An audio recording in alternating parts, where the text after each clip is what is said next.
Friends, all right, so today's the day that I officially making my video for Thirsty Thursdays.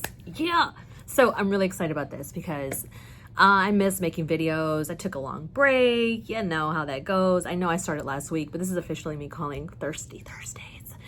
So I just thought it'd be a little fun, make up something, easy to remember.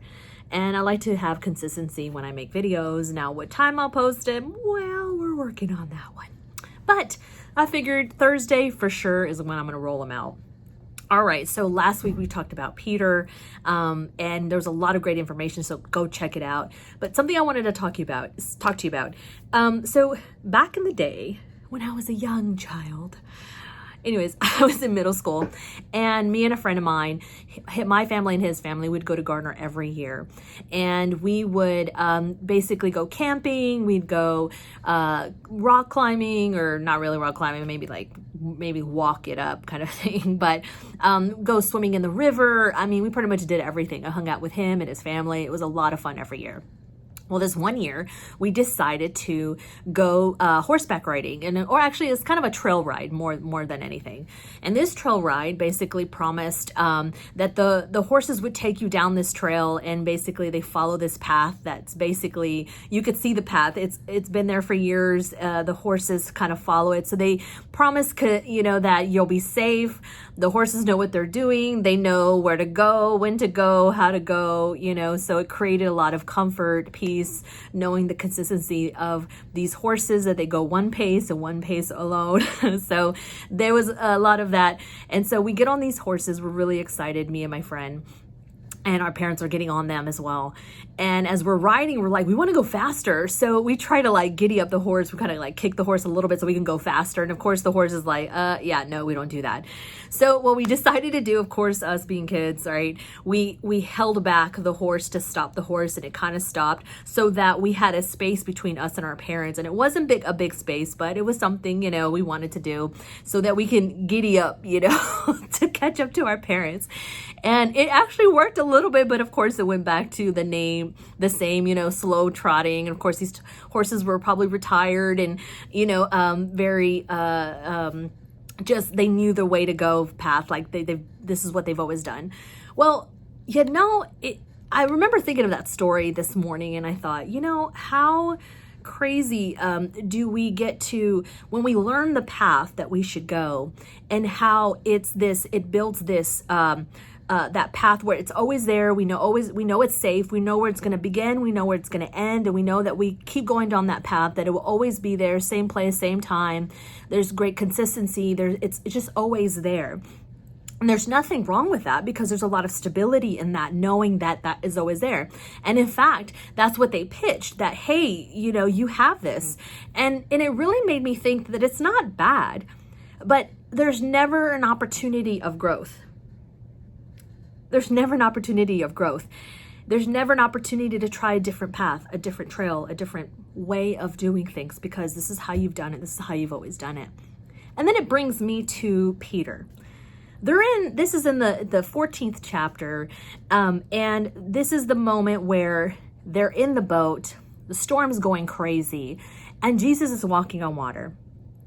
Now, the first thing they thought, it's a ghost. They freak out.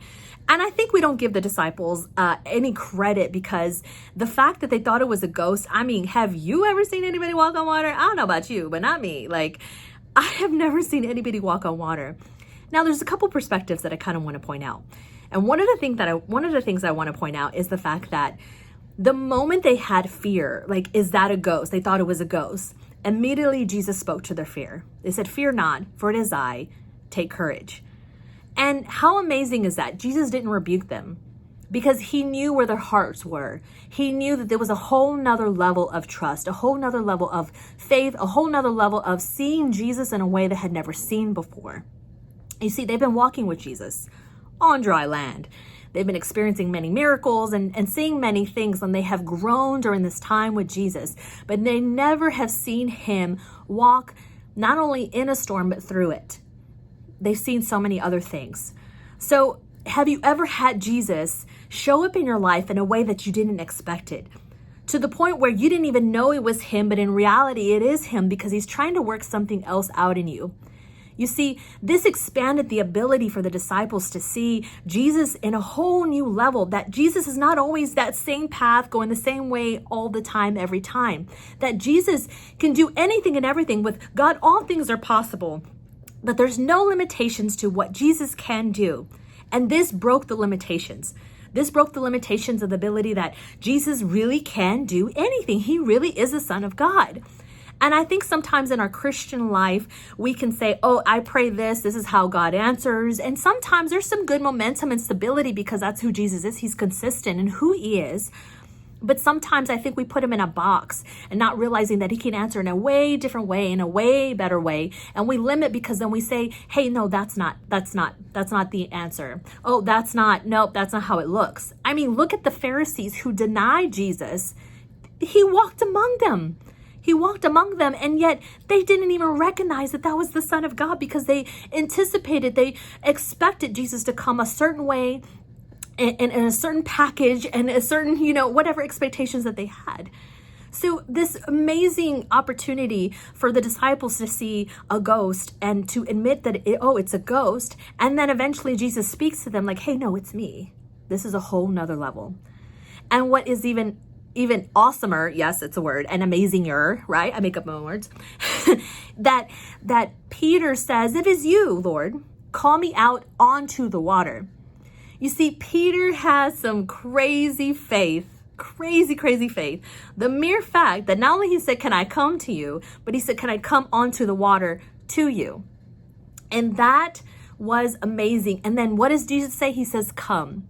Now, this is the crazy part.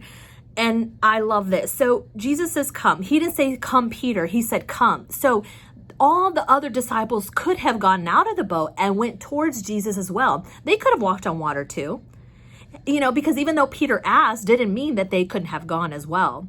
And I think in life, even in this particular thing, and I want to close on this because there's so much we could say, is that Peter still went even though they didn't go.